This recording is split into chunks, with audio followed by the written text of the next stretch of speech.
네, 여러분 공부합시다. 인공지능을 주제로 말씀드릴 조정원입니다. 제주대학교 컴퓨터교육과에서 그 컴퓨터 교육과 관련된 그 연구와 우리 학생들 지도를 하고 있습니다. 오늘 여러분들과 수업할 내용은 인공지능 자체에 대한 얘기보다는 인공지능을 왜 공부해야 할까를 주제로 좀 말씀을 드리려고 합니다. 인공지능과 관련된 그 여러 그 개념들에 대한 동영상은 우리가 인터넷상에서 여러분들이 궁금해 하시면 관련된 자료를 얼마든지 찾아보실 수 있을 겁니다. 저는 오늘의 목표는 여러분들이 인공지능을 내가 왜 배워야 되는지 이에 대한 얘기를 여러분들과 좀 나눠보려고 합니다. 자, 먼저 이거부터 시작해 볼까요? 인공지능 하면 가장 떠오르는 단어. 제가 지금 여러분들하고 인터랙션을 좀 하고 있는 상황이라면 여러분들의 얘기를 좀 바로 듣고 정리를 한번 해보고 싶은데 지금은 이제 그런 상황이 아니니까요. 우리 다른 학생들이 인공지능 하면 떠올렸던 그런 단어들을 좀 제시를 해드렸습니다. 보시면 어떤 단어들이 있나요? 뭐 빅데이터, 뭐 자율주행 자율자동차, 로봇, 거기에 또 약간 부정적인 단어들도 있죠. 인간성 상실, 양날의 검, 뭐 이런 그 단어들도 있네요. 인공지능과 관련된 우리의 그 기대가 이게 담겨져 있는 단어도 있지만 인공지능과 관련된 우려 이런 것들이 담겨져 있는 단어들을 이렇게 좀 살펴볼 수가 있는 것 같습니다.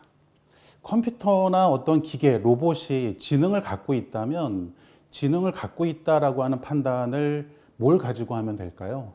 어떤 걸 인공지능이라고 우리가 보면 될까요? 이런 것과 관련된 얘기를 우리가 1950년대에 앨런 튜링이라고 하는 대수학자 또는 컴퓨터 과학자라고 불리우는 이분께서 인공지능을 판별할 수 있는 기준을 하나 제시를 하셨습니다. 그래서 지금 오른쪽 그림에서 보시면 여기 그 심사위원이라고 되어져 있는 그 이 부분이 여러분이라고 생각을 하시고요. 격리되어져 있는 벽 너머에 한쪽엔 컴퓨터가 있고 한쪽엔 사람이 있습니다. 자, 이와 같을 때 그 여러분이 그 벽 너머에 있는 컴퓨터랑도 얘기를 나눠보고 또 벽 너머에 있는 사람하고도 얘기를 나눠보는데 만약에 이 A나 B랑 얘기를 좀 나눠보는 과정에서 어떤 게 기계이고 어떤 게 사람인지를 내가 구분할 수 없다면 이 그림상에서의 A는 지능이 있다라고 봐도 좋지 않겠는가라고 하는 게 앨런 튜링이 제시한 인공지능, 지능을 갖고 있다라고 하는 하나의 기준이었습니다. 이 앨런 튜링은 우리 이미테이션 게임이라고 하는 영화가 제작이 좀 될 정도로 우리한테 좀 많은 관심을 좀 불러온 그런 컴퓨터 과학자인데요. 이 그 지능을 판별하는 기준은 그 최근까지도 이 튜링 테스트라고 하는 그런 이 컴퓨터 과학 분야에 있어서의 대표적인 테스트로 인공지능을 판별하는 중요한 기준이기 때문에 이와 관련된 많은 그런 대회들이 있어 왔습니다. 제가 여러분들한테 이 다음 영상에서 이 두 사람 간의 대화를 좀 들려드릴 텐데요. 한쪽은 사람이고 한쪽은 우리가 튜링 테스트에서 봤던 기계라고 생각을 하시고 어느 쪽이 사람이 아닌지 어느 쪽이 기계인지를 맞춰보시면 되겠습니다. 그 동영상을 제가 좀 보여드리겠습니다. So how can I help you?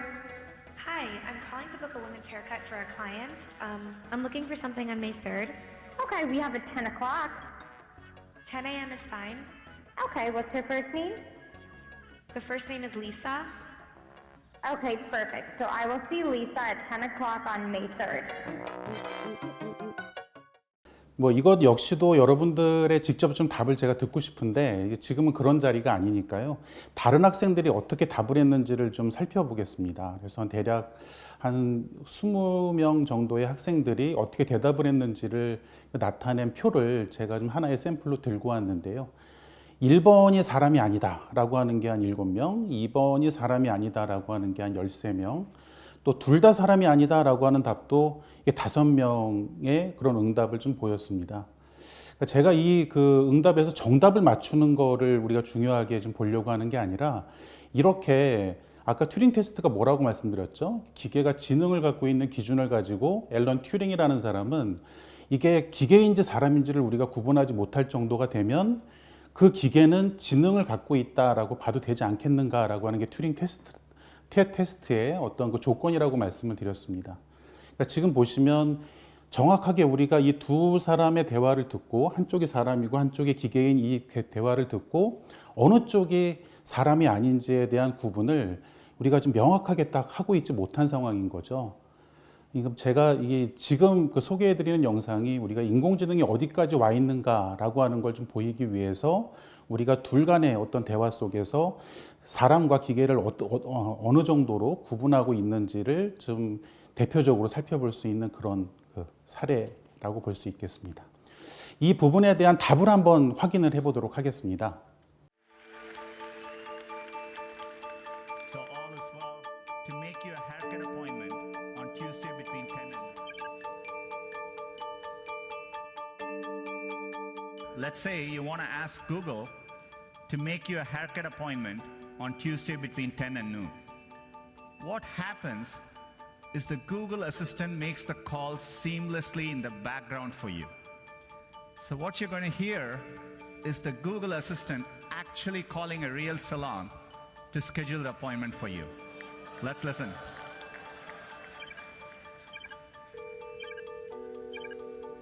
So how can I help you? Hi, I'm calling to book a women's haircut for a client. I'm looking for something on May 3rd. Sure, give me 1 second. Mm-hmm. Sure, what time are you looking for around? Do you have anything between 10 a.m. and 12 p.m.? Okay, we have a 10 o'clock. 10 a.m. is fine. Okay, what's her first name? The first name is Lisa. Okay, perfect. So I will see Lisa at 10 o'clock on May 3rd. Okay, great. Thanks. Great, have a great day. Bye. 참 대화를 사람처럼 잘하죠. 사람만이 보일 수 있는 흐흠이라고 하는 그런 신호까지도 우리가 그 프로그래밍 하시는 분들이 그런 것들을 오히려 좀 넣어주면서 인간미를 좀 불어넣는 그런 그 결과도 좀 확인하실 수가 있었습니다. 이거 이외에도 이 우리가 좀 인공지능에 대한 그 새로운 변혁의 계기를 주었던 알파고 그리고 이세돌 구단 이 바둑을 두었던 시간이 대략 2016년이었으니까요. 대략 5년이 지금 넘은 시간입니다. 이 알파고가 이세돌 구단하고 바둑을 두었던 그 당시의 알파고는 지금 소개해드리는 것처럼 약 100만 대국의 기보, 우리 사람이 바둑을 두었던 그런 데이터를 학습을 해서 우리가 대략 한 달 정도 그걸 학습시켜가지고 이세돌 구단하고 바둑을 두었다고 얘기를 합니다. 그게 이제 5년 전의 얘기고요. 지금의 알파고가 어디까지 와 있는가에 대한 말씀을 좀 드리고자 하는데 그 당시의 알파고 버전을 알파고 리라고 얘기를 합니다. 근데 그림에서 보시면 그 이후에 알파고 마스터, 알파고 제로라고 하는 버전으로 버전이 그 업그레이드가 됐는데 이 알파고 제로라고 하는 버전은 더 이상 이 사람이 바둑을 두었던 기보를 가지고 학습을 하지 않습니다. 다만 알파고 A, 알파고 B 이 서로 이 인공지능 이 알파고끼리 바둑을 두어서 어떻게 이기는지에 대한 방법을 찾아 나가는 게 알파고 제로 버전이에요. 이 알파고 제로 버전 자체가 2017년 대략 10월 정도에 그 완성이 되고 이제 더 이상 알파고에 대한 연구를 진행하지 않습니다. 그 왼쪽 편에 보시면 우리가 레이팅 리스트 바둑 그 전 세계에 있어서 바둑과 관련돼서 실력이 좀 가장 뛰어나다고 하는 바둑 기사들의 순위를 나타내는 그런 표에 해당을 하는데요. 다 그 신진서, 뭐 박정환 이런 그 세계의 대표적인 기사들이 여기에서 그 표상에서 제시되어져 있는 점수 중에 ELO, 엘로 점수라고 하는 게 있는데 이게 바둑의 실력을 정량적으로 표현해주는 그런 점수입니다. 대략 바둑 기사들이 3,800점 전후에 그런 엘로 점수를 갖고 있는 걸로 여러분들이 확인하실 수가 있는데요. 이 표에서 보시면 알파고 리라고 하는 게 대략 그 우리 지금 바둑 기사가 보였던 3,800점 전후에 그런 점수를 좀 보이고 있고 알파고 마스터, 알파고 제로로 우리가 버전이 업그레이드 되면서 지금은 5,000점이 넘는 엘로 점수를 보이고 있다. 그러니까 좀 이제 더 이상 사람과 이 알파고 간의 이 바둑의 대결이 이제는 큰 의미가 없어진 이제 당연히 그 알파고가 이기는 그런 그 시대에 우리가 좀 살아가고 있는 것이죠. 그러니까 알파고가 우리나라에 준 영향을 좀 살펴보면 이게 사람을 이렇게 이겼다라고 하는 그것뿐만이 아니라 우리가 인공지능에 대해서 관심을 갖게 되고 인공지능에 대해서 이제 우리가 모든 그 초중등의 학생들이 또 여러분들이 인공지능을 배워야 되는 그런 이유를 촉발하게 된 중요한 계기가 되기도 했었습니다. 자, 이거 이외에도 좀 여러분들한테 소개해 줄 만한 인공지능 사례가 무엇이 있는지를 좀 살펴봤는데요. 이게 중국 사례가 좀 대표적으로 좀 찾아볼 수가 있더라고요. 지금 보시는 그 왼쪽에 있는 그림들이 인공지능을 이용을 해서 수업 태도가 좀 불량한 또는 뭐 졸고 있는 학생들을 잡아내는 그런 인공지능 사례도 있었었는데 그러니까 수업 중에 정상적인 모습이 아니라 하품을 좀 많이 한다거나 또는 수업에 집중을 좀 못한다거나 이런 것들을 카메라로 찍어서 학생들의 어떤 수업 태도를 그렇게 인공지능으로 그렇게 판별하는 그런 사례를 살펴볼 수 있었습니다. 여러분들도 이렇게 학교 생활을 한다라고 하면은 좀 그렇겠죠. 이게 당연히. 그래서 이 신문 기사의 제목처럼 학생들의 어떤 개인 생활을 침해한다라고 하는 비판, 우리가 인공지능이라고 하는 걸 이렇게까지 해야 되는가라고 하는 그런 비판적인 그 목소리도 같이 또 생겨나기 시작을 했습니다.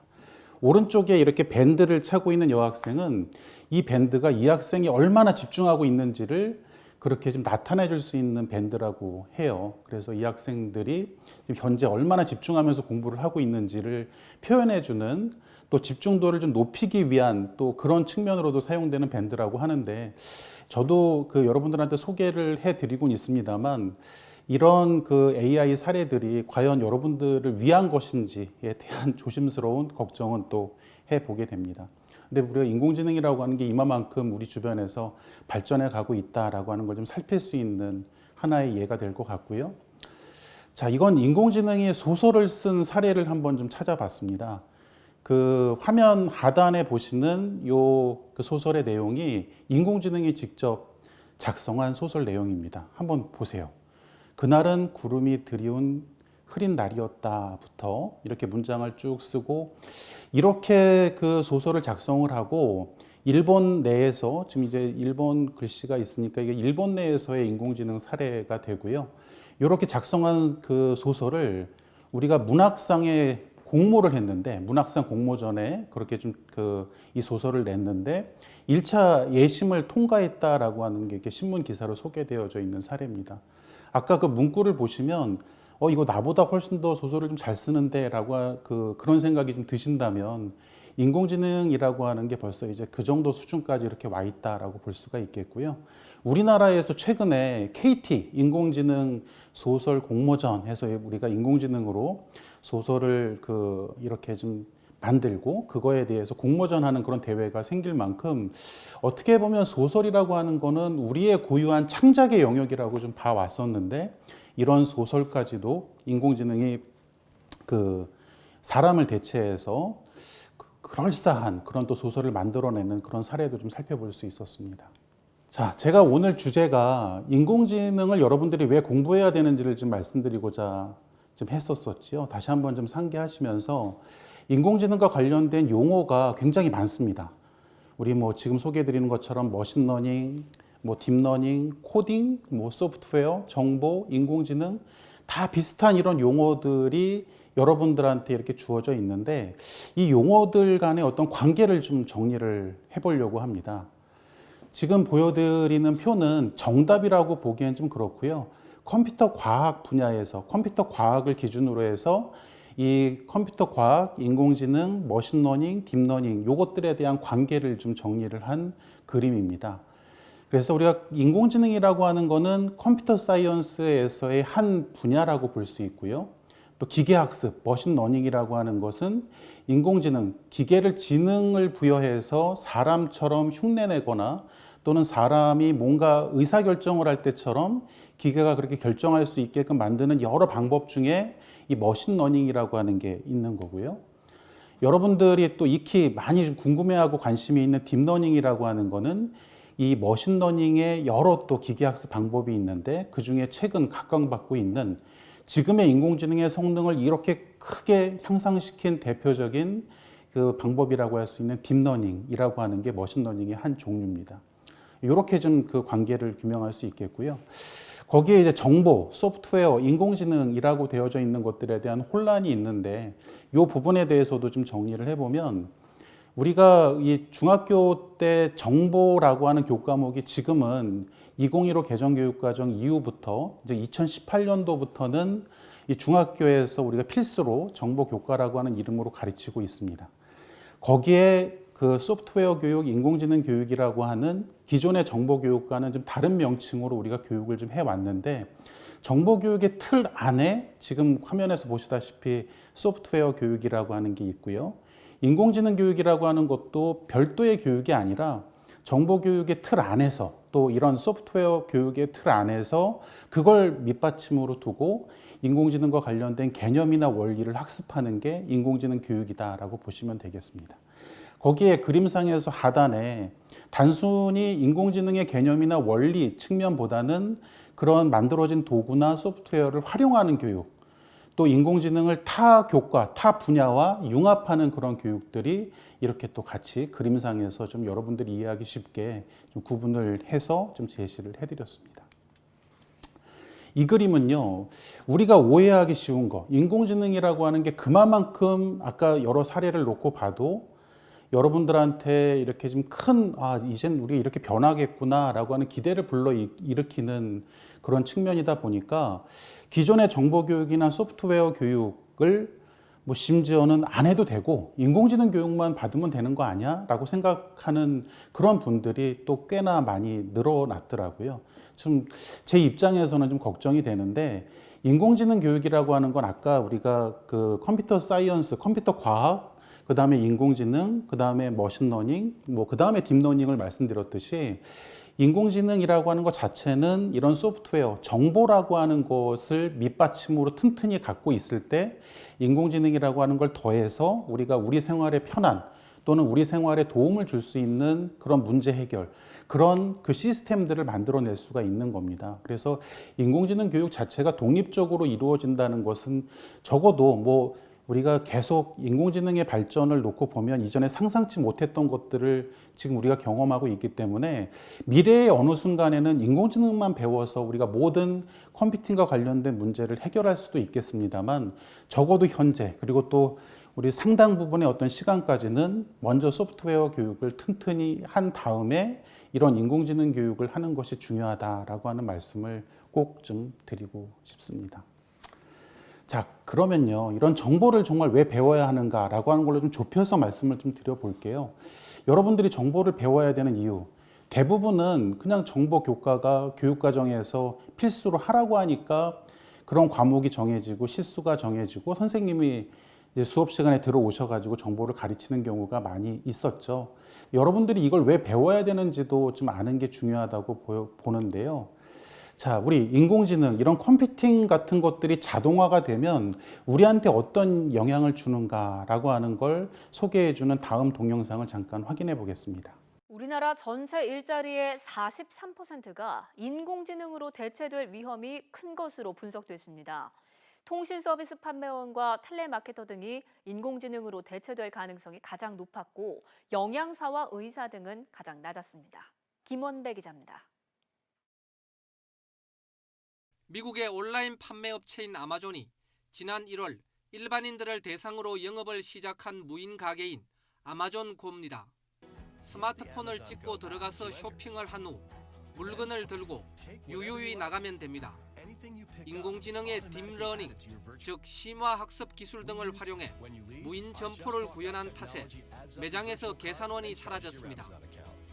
LG경제연구원은 우리나라 전체 일자리의 43%, 즉 1136만 명이 인공지능으로 대체될 위험이 높은 일자리에 종사하는 것으로 분석됐다고 발표했습니다. 사무직의 경우 86%인 395만 명, 판매직은 78%인 238만 명이, 장치 기계 조작과 조립 분야는 59%인 185만 명이 고위험군으로 나타났습니다. 산업별로는 도소매 취업자의 75%, 제조업 취업자의 67%, 숙박 음식점업 취업자의 59%가 고위험군이었습니다. 소득 수준별로는 중산층이 자동화 충격에 더 취약한 것으로 분석됐습니다. 월 평균 소득 100만 원에서 200만 원 사이, 그리고 200만 원에서 300만 원 사이의 일자리에서 인공지능으로 대체될 고위험군 비중이 각각 47%로 가장 높았습니다. 즉, 월 소득 100만 원에서 300만 원 구간에 전체 고위험군 취업자의 63%가 집중된 것입니다. 직업별로는 통신 서비스 판매원, 텔레마케터, 인터넷 판매원이 고위험군 직업이었습니다. 관세사, 회계사와 같은 전문직도 자동화 위험이 높은 20대 직업에 포함됐습니다. 반면 영양사와 의사, 교육 관련 전문가와 성직자 등은 인공지능으로 대체되기 힘든 직업으로 꼽혔습니다. 그동안은 제조업이 자동화되거나 세계화로 인해서 이제 국제 무역에 대해서 일자리가 유출되거나 이럴 때 이러한 서비스업 일자리들이 늘어나면서 이런 일자리 위험들을 완화시켜 왔는데요. 지금 앞으로는 인공지능이 자동화할 경우에는 이런 서비스업도 인공지능에서 이제 자동화의 안전지대가 아니라는 것을 이제 보여주고 있었습니다. 네, 이 뉴스를 보고 여러분들 어떠셨나요? 걱정이 좀 많이 되시죠? 이 인공지능으로 인한 이런 자동화, 이게 우리 생활에 어떤 영향을 미칠지에 대한 다양한 연구가 이렇게 진행이 되고 있습니다. 우리가 걱정만 하기보다는 이런 좀 우리의 예견, 우리의 또는 연구 결과를 통해서 미래가 어떨 거다라고 하는 것들을 우리가 좀 보면서 미리 좀 대비하고 적어도 여러분들이 이런 문제에 노출되지 않게끔 다양한 또 이런 대책들을 좀 마련을 해 나가야 될 겁니다.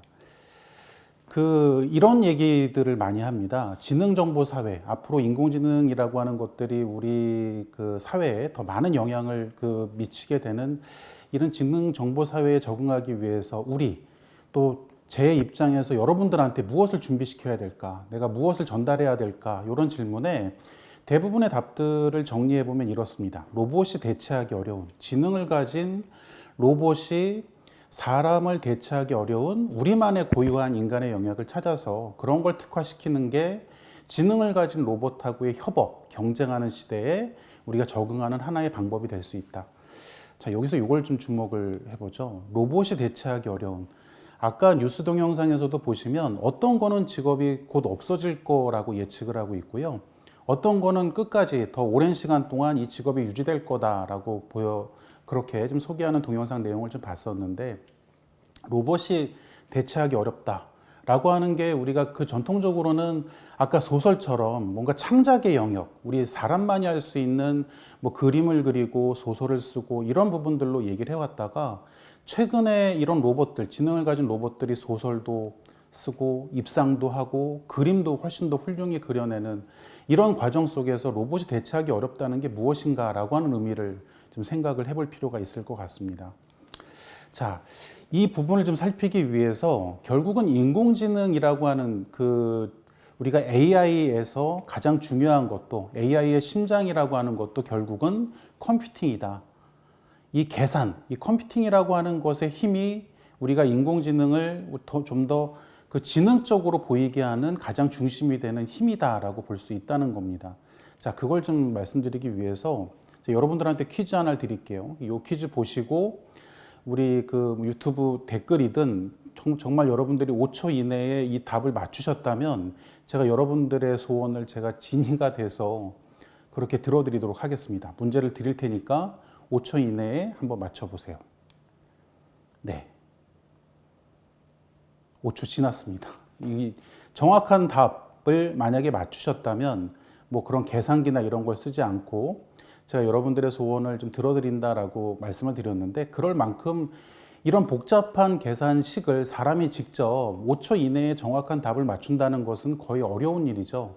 근데 이런 계산들을 여러분들이 집에 갖고 있는 일반 PC도 지금 현재는 초당 한 수억 번 정도를 할 수 있는 그런 성능을 갖추고 있습니다.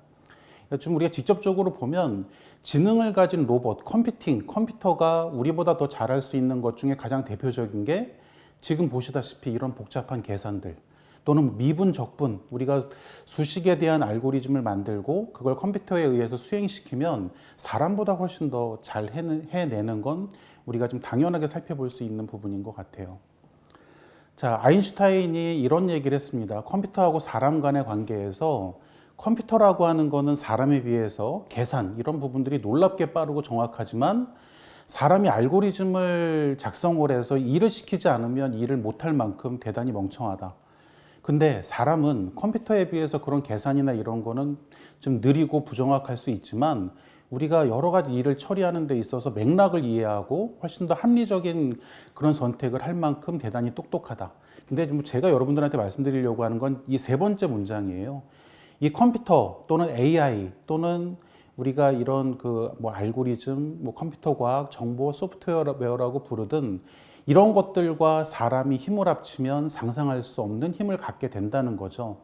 그게 여러분들이 보셨던 아까 알파고 뭐 이런 걸 통해서 우리가 바둑을 사람을 컴퓨터가 이기게 되고 이런 사례들을 우리가 계속 확인하게 되는 부분이고요. 우리가 세운 이런 알고리즘에 따라서 자율주행도 가능해지고 미래에 여러 편리한 그런 기술들이 더 만들어질 수 있는 그런 힘을 갖게 됐다고 생각을 하게 됩니다. 여기서 컴퓨터가 잘하는 거, 사람이 잘하는 거, 아까 제가 앞서서는 계산 중심의 그 하나의 태스크를 가지고 말씀을 좀 드렸는데요. 좀 더 직접적으로 한번 하나의 예를 통해서 좀 살펴보도록 하겠습니다. 자, 여기 그림상에 두 가지 미션이 있습니다. 보실 때 왼쪽은 동물을 맞추는 거예요. 이 사진을 입력으로 받아서 이 사진이 어떤 동물이다라고 맞추는 게 왼쪽에 대한 미션. 오른쪽은 제가 좀 뭐 그림을 인터넷상에서 좀 찾아오다 보니까 아무튼 복잡한 수식을 계산하는 미션이 이렇게 있다. 여러분들이 그 이 두 가지의 미션을 보고 어떤 미션이 더 쉽게 느껴지시나요? 왼쪽은 왼쪽 사진을 보고 이게 어떤 동물인지 맞추는 거, 오른쪽은 굉장히 복잡한 수식을 계산해서 답을 찾아 나가는 미션이다 라고 하면 여러분들은 당연히 왼쪽에 있는 사진을 보고 아마 99.9% 특별히 좀 장난스럽게 답하는 친구 아닌 다음에야 이 사진을 보고 고양이라고 답을 하겠죠. 근데 오른쪽은 그만큼의 우리가 수학적 실력을 갖춰야만 우리가 이 복잡한 수식에 대한 답을 찾을 수 있는 우리 입장에선 굉장히 어려운 미션입니다. 그러니까 이 미션들이 지금 소개해드리는 것처럼 우리가 더 잘할 수 있는 것과 컴퓨터, 이 계산 중심의 일을 많이 수행하는 이런 컴퓨터가 더 잘할 수 있는 일로 엄연히 좀 나눠볼 수가 있다. 근데 우리가 미래에 이런 지능을 가진 로봇과 우리가 더 잘할 수 있는 걸 가지고 이런 그 인공지능과 또는 기계와 또는 컴퓨터와 협업을 하고 경쟁을 해야지 이 컴퓨터가 더 잘할 수 있는 걸 가지고 내가 그걸 이기려고 하는 것은 좀 어리석겠죠. 그래서 그 부분에 대한 걸 우리가 이해하기 위해서 이런 인공지능 교육, 이런 정보 교육, 소프트웨어 교육을 좀 해야 된다라고 하는 겁니다. 자, 왼쪽에 있는 그 사진을 입력으로 주고 컴퓨터한테 이게 무슨 동물인지 맞춰라 라고 하면 컴퓨터가 이걸 어떻게 맞출 수 있을까요? 우리가 인공지능이라고 하는 게 최근에 이렇게 발전되기 전에는 우리가 이 그림을 보면서 고양이만의 어떤 특징들을 사람들이 그 규칙이나 이런 지식들을 찾아서 컴퓨터한테 제공을 해주고 사진을 입력을 받으면 우리가 제시했던 어떤 규칙, 지식에 적용을 해서 우리가 그 어떤 통계를 내는 거죠. 그래서 몇 프로 이상이 되면 이게 고양이로 보인다. 또는 뭐 강아지로 보인다. 또는 뭐 다른 동물로 보인다라고 판단을 하게 되는데 자, 우리 다음 사진을 제가 한번 제시를 해 드릴게요. 고양이가 정말 다양합니다. 여러분들은 여기 있는 사진을 보면서 이 동물은 고양이다라고 다 맞힐 수 있는 그런 힘이 있는데 컴퓨터한테 이 고양이만의 특징을 이 그림을 가지고 한번 설명해 본다고 가정을 해보세요. 이 고양이의 특징들을 도대체 뭘 얘기해야 되는지, 뭐 눈과 코와 입이 다른 동물하고 어떤 특징이 있는지, 다리가 4개가 있고 뭐 꼬리가 있고 이런 형태로 우리가 이 고양이에 대해서 특징을 좀 정리를 하고 컴퓨터한테 프로그래밍을 해서 이러면 고양이야 라고 하는 지식들을 좀 넣어주게 될 겁니다. 근데 그렇게 우리가 고양이를 인식하려고 하는 연구를 지난 수십 년간 해왔을 때 우리가 기대하는 만큼 그러니까 고양이의 사진을 주고 고양이라고 답하는 그런 인공지능을 만드는 게 굉장히 어려웠습니다. 그러다가 우리가 지금 우리 알파고를 계기로 하는 또 이런 딥러닝이 출현되는 이런 시기에 지금 보시는 인터넷에 이런 고양이 사진들이 이제 어마어마하게 있잖아요. 이런 그 사진들의 데이터를 가지고 컴퓨터를 통해서 이 사진에 있는 동물이 고양이야 라고 하는 것들에 대한 답만 알려주고 수많은 그런 사진들을 우리가 인공지능의 어떤 학습 데이터로 줘서 이게 고양이다라고 하는 것들에 대한 그런 학습을 시킴으로 해서 나중에 어떤 새로운 고양이 사진을 좀 넣었을 때 이게 고양이다라고 맞출 수 있는 그런 성능을 우리가 지금은 확인을 하고 있습니다. 그래서 제가 요 다음에 그 데이터의 힘이다라고 제시를 드렸던 부분이 인공지능에 대한 알고리즘만으로 우리가 좀 기대하는 어떤 지능적인 기계의 모습을 확인한다기보다는 결국은 지금은 이 인공지능의 알고리즘만큼이나 우리가 학습에 사용되는 데이터의 힘이 그만큼 중요하다. 그래서 많은 데이터들을 인공지능의 성능을 위해서는 많이 확보해야 되고 이런 지능을 높일 수 있는 양질의 데이터를 모으기 위해서 우리 전 세계적으로 모든 국가들이 지금 경쟁하고 있는 또 그런 단계에 있기도 합니다.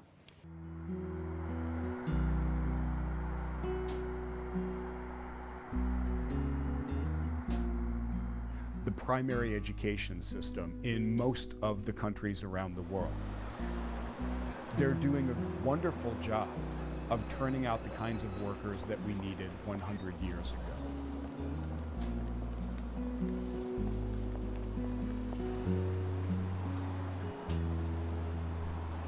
경제는 끊임없이 단순 노동을 효율성 높은 생산 기술로 대체하려고 하는 자기 속성을 갖고 있다는 거죠. 어떤 뛰어난 선각자가 미래 사회를 진단하는 것이 아니라 경제의 기본 논리입니다.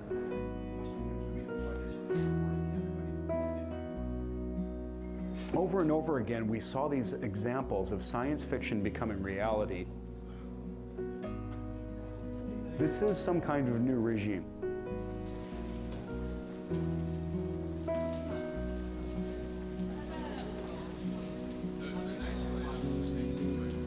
대학교까지 교육을 받아가지고 그거를 가지고 평생 먹고 살아야 되는데 이게 내 직업이 없어진다고 하는 거죠. 대체 가능한 지식과 능력에 너무 많은 국가적 에너지를 쏟고 있다는 겁니다. They might even be better at reading and writing than we are. So trying to emphasize skills where the technology has an advantage, it should not be the point of an educational system.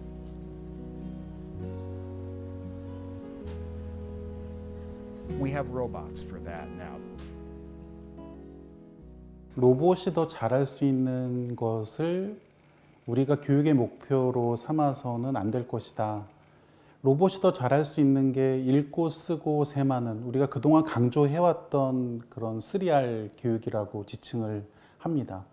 이런 것들이 중요하지 않다는 게 아니라 그런 것도 중요하지만 여러분들이 대학 입시나 이런 걸 떠나서 미래 사회를 준비하는 이런 인공지능, 소프트웨어, 정보에 관심을 갖고 우리가 해결해야 되는 어떤 문제에 이런 컴퓨팅을 적극적으로 활용하는 경험들을 여러분들이 초중등 과정에서부터 이렇게 활발하게 할 때 나중에 대학을 졸업하고 사회에서 어떤 지능정보 사회에 부합하는 문제 해결을 하기 위해서는 그런 과정들이, 그런 경험들이 굉장히 중요하게 여러분들한테 도움이 될 거다라고 하는 말씀을 좀 드리기 위해서였었고요.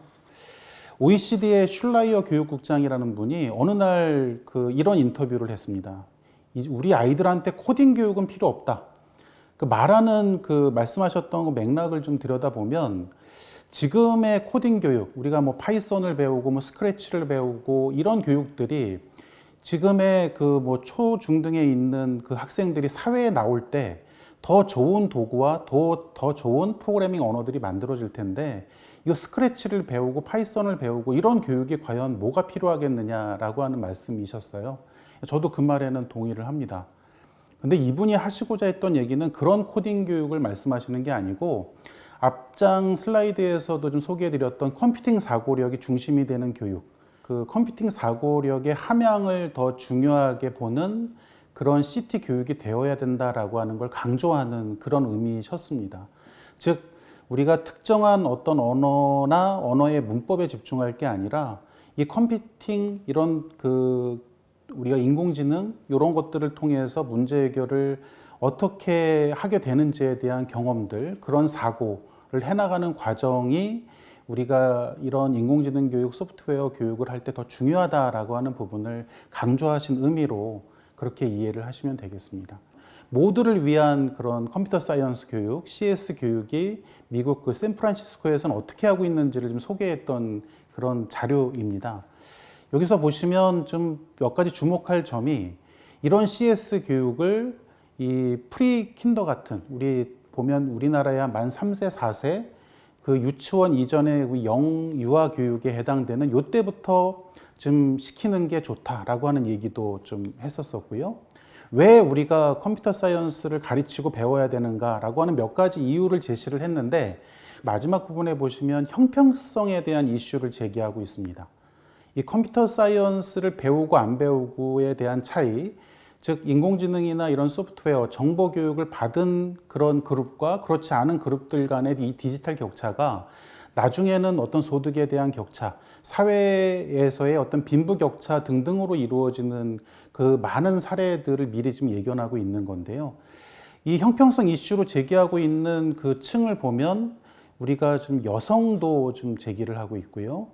이 아프리칸 아메리칸이라고 해서 미국에 살고 있는 그런 아프리카에서 넘어온 이 아프리칸 아메리칸들도 이 이제 하나의 지금 사례로 얘기를 하고 있고 라틴 계열의 그런 또 인종들도 이 형평성 이슈의 하나의 이 그룹으로 지금 얘기를 하고 있는 것에 우리가 좀 주목할 필요가 있을 것 같습니다.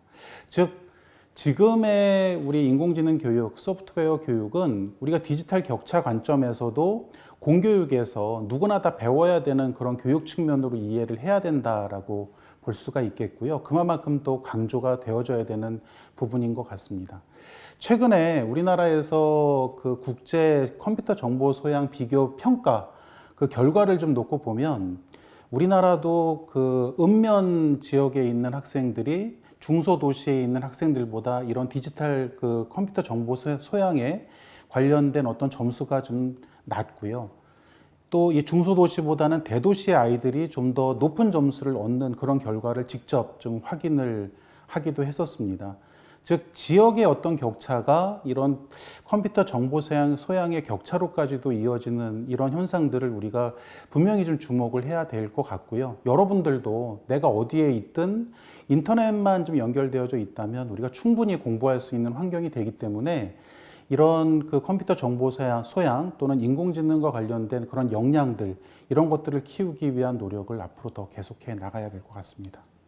이런 인공지능 자체를 좀 제대로 공부하려면 다행히 여러분들 주변에는 인공지능을 공부할 수 있는 여러 정보들이 굉장히 많습니다. 그 중에 하나가 유튜브가 되기도 하겠고 지금 소개해드리는 이런 소프트웨어 교육 페스티벌이라고 해서 인공지능 자체에 대해서 저는 오늘 인공지능을 왜 배워야 되는가를 주제로 말씀드렸습니다만 인공지능이 무엇이고 우리가 앞으로의 미래에서 인공지능을 뭘 강조해야 되는지 이런 강연들은 지금 보시는 화면에서 이런 강연장, 이런 소프트웨어 교육 페스티벌 사이트에서 그런 정보가 제시가 되어져 있습니다. 이런 사이트들도 참조하셔서 공부를 하시면 좋겠고요.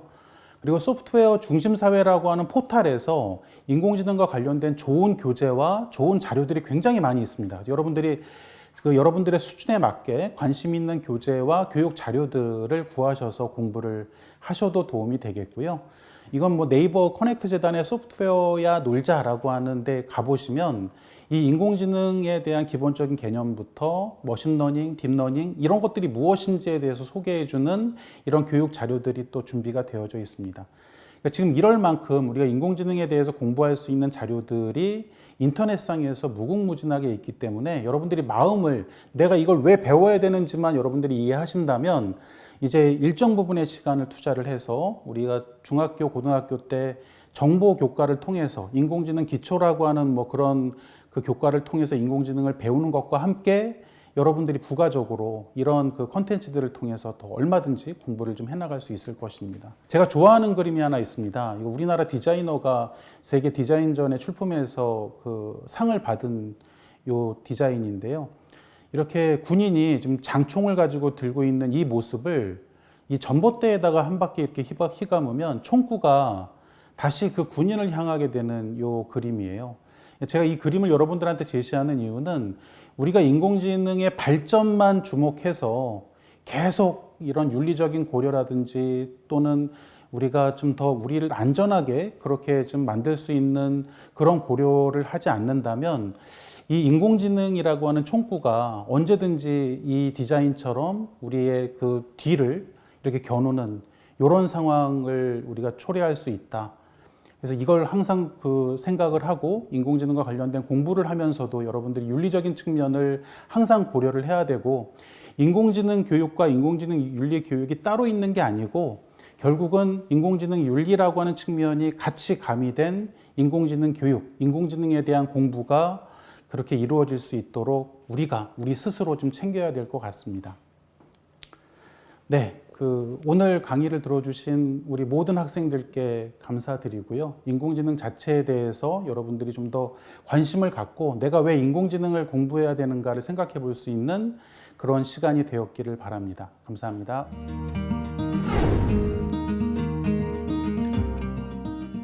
안녕하세요. 반갑습니다.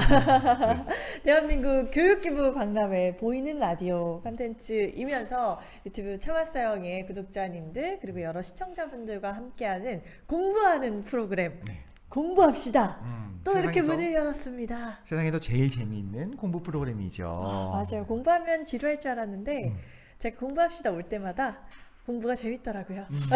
공부는 원래 본질적으로 재밌을 수밖에 없다는 생각을 하는 게 나의 호기심을 채워주는 어떤 사고의 확장이 일어나기 때문이잖아요. 네. 그런데 오늘 요 주제 네. 그리고 오늘 모시는 이 전문가 너무 흥미로워요.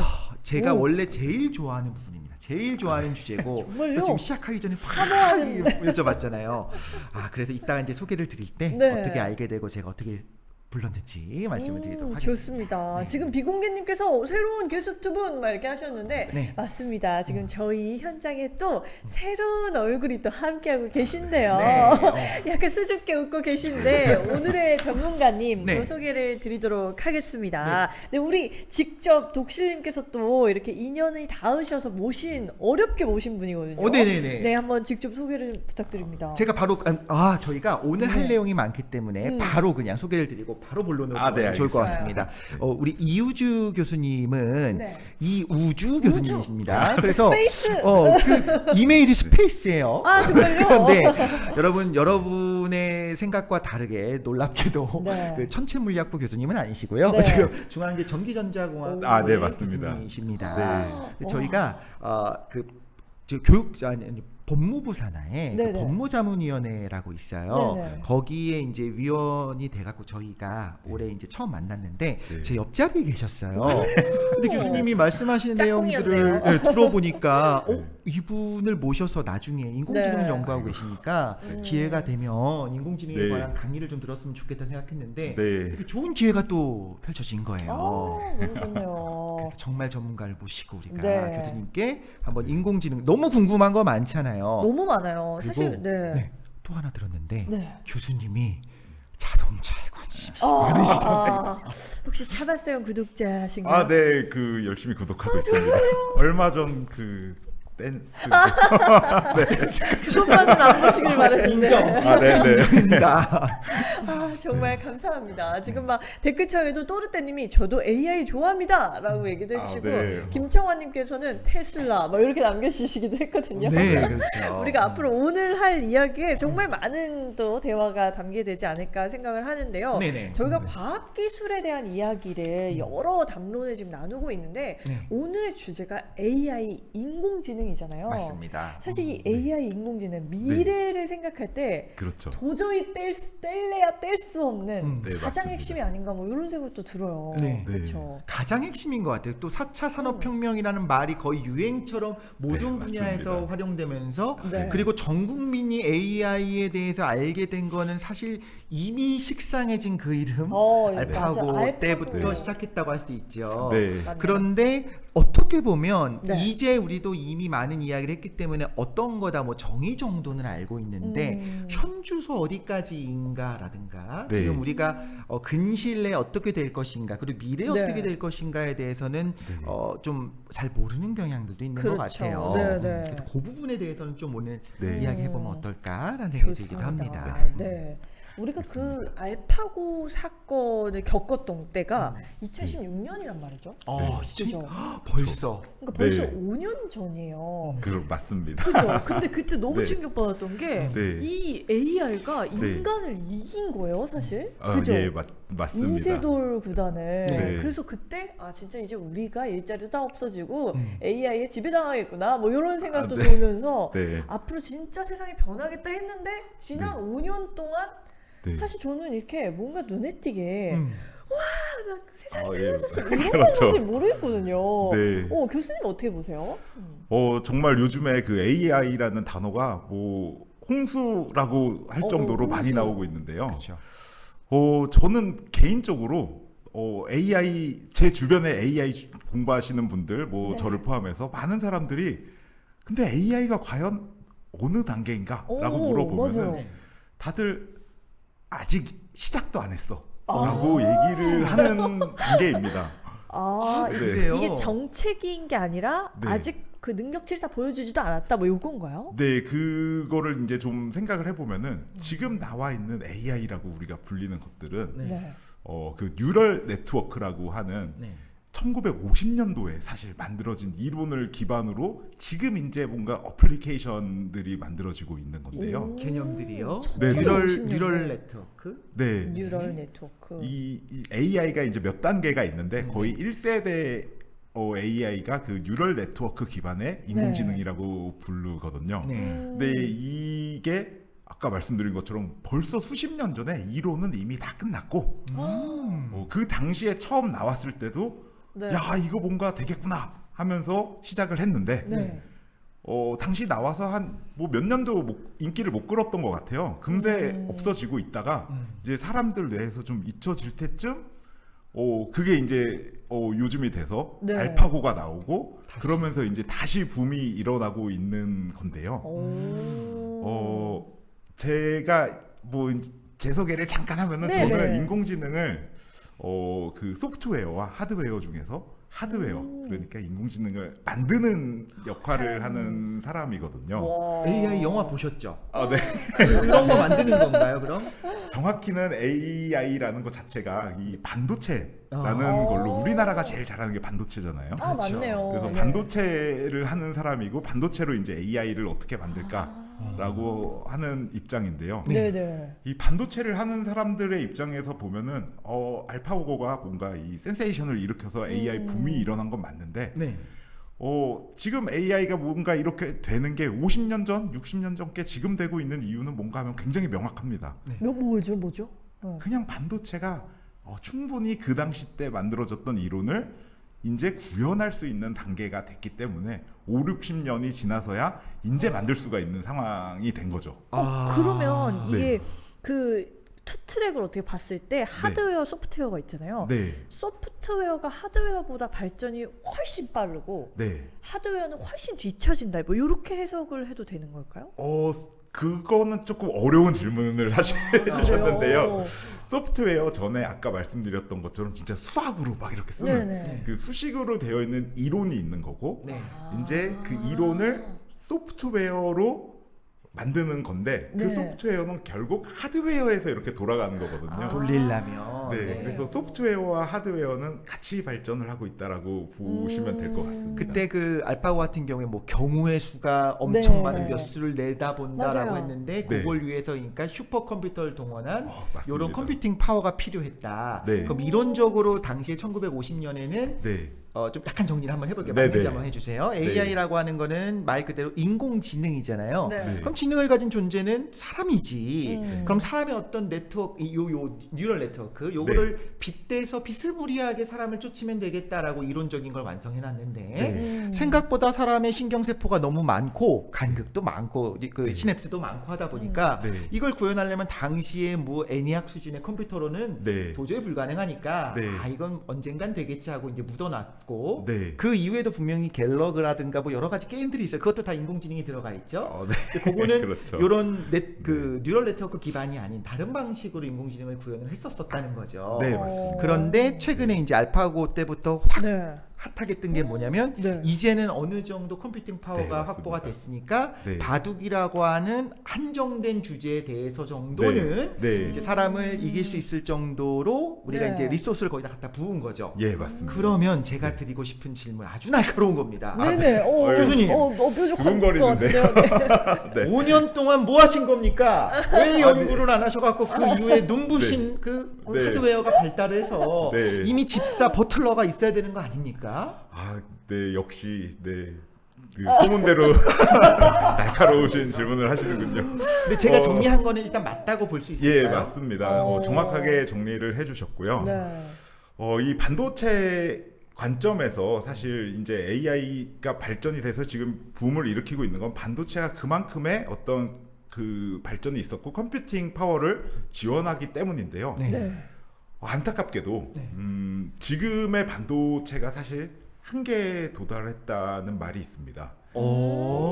아직 시작도 안 했다고 그러지 않으셨나요? 그게 바로 아까 제가 말씀드렸던 시작도 못했다는 게 이제 시작했는데 벌써 한계에 도달했다고 분이 얘기를 할 수가 없거든요. 그래서 제가 간단하게 그 반도체 역사를 보게 되면은 네네. 뭐 다들 많이 들으셨을 텐데 무어의 법칙이라고 해서 굉장히 유명한 법칙이 있어요. 반도체에는 뭐 중학교 때 배웠던 것 같아요. 네. 기가 어릴 때, 시간에. 네. 이게 어떤 법칙이냐면은 이 반도체는 2년마다 2배 이상 빨라지는 어떤 반도체가 새로 나온다는 법칙인데요. 네. 이게 거진 50년을 가까이 발전을 해서 지금의 이제 반도체 수준에 이른 거거든요. 네. 그런데 몇 년 전부터 안타깝게 그 50년 뭔가 지켜왔던 무어의 법칙이 깨지면서 더 이상 발전에 약간 한계에 봉착한 상황입니다. 근데 현실적으로 맞는 게 네. 이제는 컴퓨터 업그레이드를 할 필요를 못 느끼는 게 다음 세대 칩이 생각보다 안 빨라요. 예, 맞습니다. 그렇죠. 네. 이런 부분을 말씀하시는 거죠. 네. 자, 그러다 보니까 반도체로 현재 우리가 할 수 있는 게 고작이라는 표현이 어울리는지 모르겠는데 그 알파고를 돌리기 위해서 저희가 뭐 반도체로 거의 뭐 한 가구가 한 100가구가 하루 동안 쓸 수 있는 파워를 아까 독신님이 말씀하신 것처럼 뭐 CPU, GPU 다 갖다 놓고서 써서 바둑을 뒀는데 그게 우리가 할 수 있는 최선인데. 최선이냐. 네. 근데 지금 반도체가 더 이상 발전하지 않으면은 그게 현 주소라고밖에 말을 할 수가 없거든요. 삼성이 잘못한 건가요? 누가 잘못한 건가요, 도대체? 이거 굉장히 어려운 질문인데요. 좀 더 본질적인 내용이 있어야 될 것 같습니다. 이 반도체가 삼성, 인텔 다 열심히 해가지고 잘하고 있었는데 기본적으로 그 기술이 아무리 발전을 하다 보면은 기술이라는 게 항상 모든 학문이 그런데요. 발전을 하다 보면은 항상 어떤 한계에 도달하는 게 뭐 여태까지 과학 기술의 그 역사 같은 거였었습니다. 자, 지금 저희는 딱 그 지금의 기술로서 도달할 수 있는 그 한계에 도달을 한 거고 이거를 이제 어떻게 돌파를 해야 되냐를 가지고서 사실 인공지능 하드웨어를 하는 사람들도 마찬가지입니다. 열심히 이 컴퓨팅 파워를 어떻게 하면은 올릴 수 있나? 네, 올릴 수 있나로 지금 열심히 새로운 뭔가 돌파구를 찾기 위한 연구를 하고 있는 상황입니다. 지금 이 부분은 그러니까 근본적인 한계에 도달한 거죠. 뭐 네, 여러 가지 맞습니다. 예시가 있지만 그 중에 하나는 예를 들면 그러니까 반도체가 한 번 돌아가는 거를 클락이라고 부르는데 클락을 지금 뭐 기가헤르츠 단위로 높여놨는데 더 높이기 시작하면 칩 소자 크기가 있잖아요. 이쪽과 저쪽의 어떤 빛의 속도의 한계 때문에 이 클락을 더 높이게 되면 이게 균형 깨져버리는 거죠. 맞습니다. 그러니까 클락을 무한정 높일 수도 없는 상황. 그런데 빛이라고 하는 거의 속도는 그 전달 속도는 우주 전체에서 어떻게 보면 제한 속도인데 그러니까 우리 우주의 지금 반도체 방식에서는 한계에 도착했다라고 볼 수도 있겠네요. 그러면 사실 다음 질문을 드리기 전에 새삼 놀라운 게 그러면 인간의 뇌는 얼마나 이렇게 대단한 거야 싶은 생각이 들기도 해요. 네. 지금 독실님이 지금 엄청난 또 논리를 만들어 주셨는데요. 네, 감탄스럽습니다. 너무 신기하죠.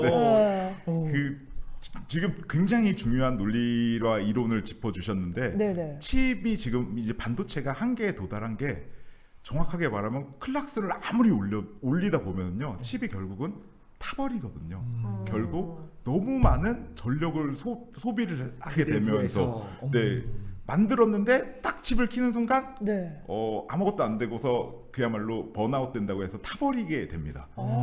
자, 이거를 어떻게 하면 그러면은 더 집적을 시켜야 되는데 이게 타버리니까 어떻게 해결해야 될까? 쿨링도 한계가 있고. 그렇죠, 맞습니다. 그러면서 아까 정확한 지적이십니다. 인공지능 하드웨어를 하는 사람들이 지금 하고 있는 게 이거 한계에 도착해서 어떻게 해야 될까 하고 있다가 사람의 그 두뇌를 보기 시작했거든요. 뇌를 이식하는구나 기계에다가. 이런 끔찍한. 지금 댓글창에 켄시님이 인간의 뇌는 3% 사용 중입니다. 뭐 이렇게 써주셨는데요. 뭐 동의하시나요? 일단 치킨 드리겠습니다. 이 말씀과 함께 그 루시 나와야죠 영화. 루시가. 그렇죠. 근데 그거는 이제 영화 속에서 인간의 뇌가 정말로 얼만큼 쓰고 있느냐는 사실 여러 뭐 논란이 있는데요. 사실은 90% 쓰고 있다는 말도 있고 쓰고 있다. 여러 가지 의견이 말이 아니네요. 있습니다. 근데 정확한 요즘 이제 인공지능 하는 사람들의 입장에서는 3% 이상 쓰면은 사람은 죽어.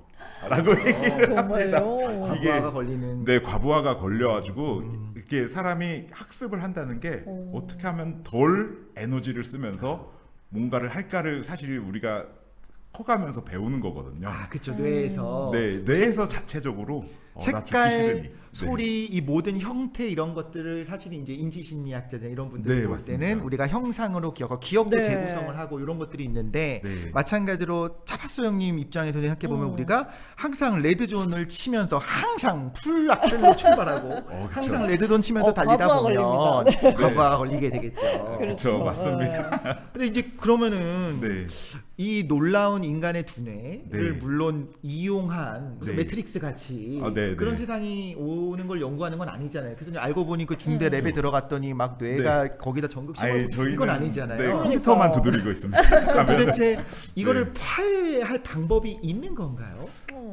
제가 아까 이제 독심들님이 말씀드렸던 것처럼 이 인공지능 지금 하고 있는 분들이 주목하고 있는 게 사람의 뇌인데 정확하게 이제 보면은 사람의 뇌가 아까 알파고가 1메가와트라는 어마어마한 전력을 썼는데 1메가와트. 지금 사람의 뇌는 뭐 기억, 연산, 추론을 20메가와트로 합니다. 자, 우리 20메가와트요? 여기 이 전구도 60메가와트를 사용하고 있는 마당에 이 모든 거를 사람의 뇌는 20와트로 하고 20와트로. 예, 그냥 20와트입니다. 20와트. 네. 진짜 전구 하나보다도 그러니까 이게 효율이 어마어마하게 좋은 거죠. 그렇죠. 그거를 이제 사람들이 그 인공지능 하드웨어 하는 사람들이 주목을 하면서 야, 뇌는 그럼 도대체 어떻게 어떤 녀석이냐.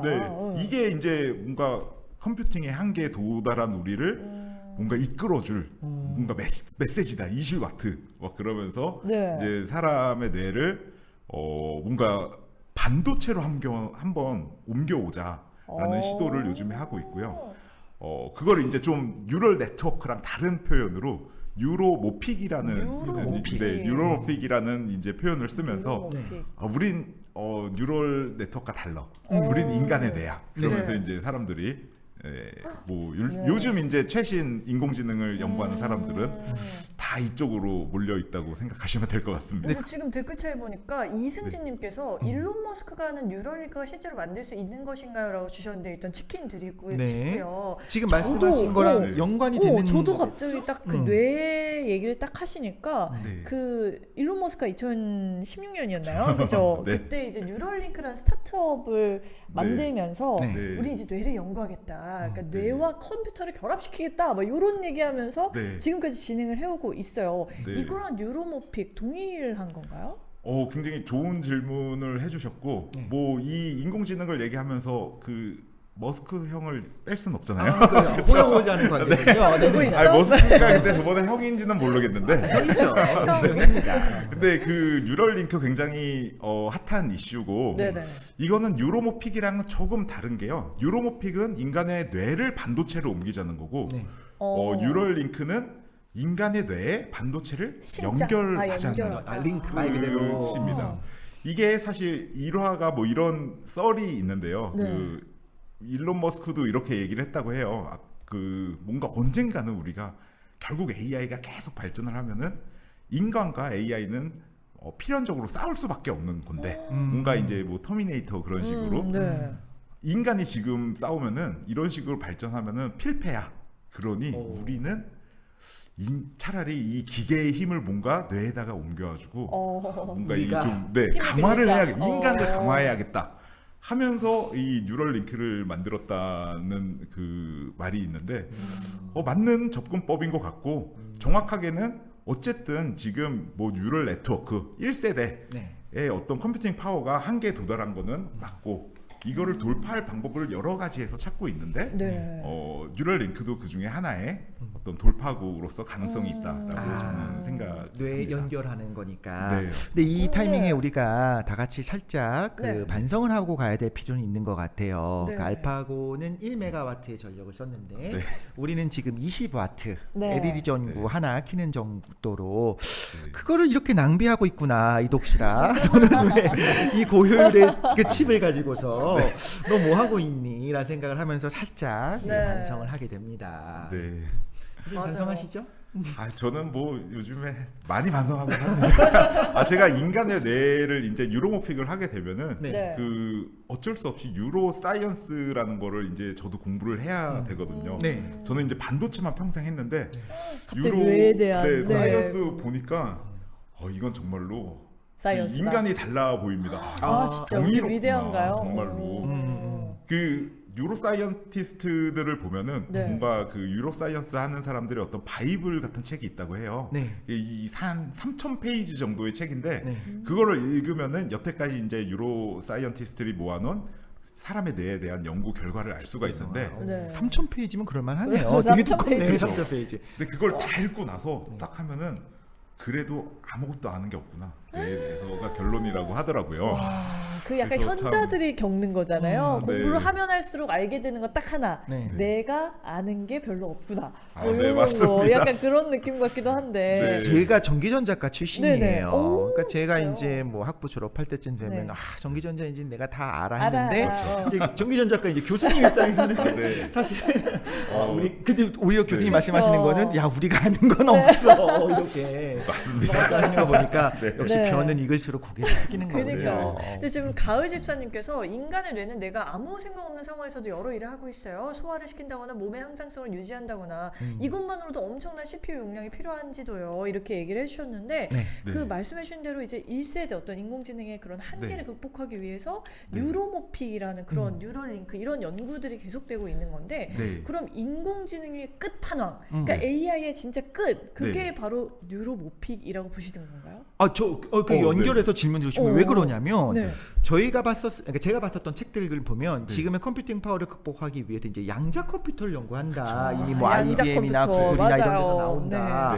근데 뭐 사실은 양자 컴퓨터 원리도 잘 모르겠고 얘는 동시 연산을 양자의 형태 중첩을 사용해서 근데 사실 그 책을요. 제가 만약에 80, 90년대 봤다면 야 이거 뭐 공상과학 같다라고 할 텐데 그걸 진짜로 시제품도 이미 나와 있다는 거잖아요.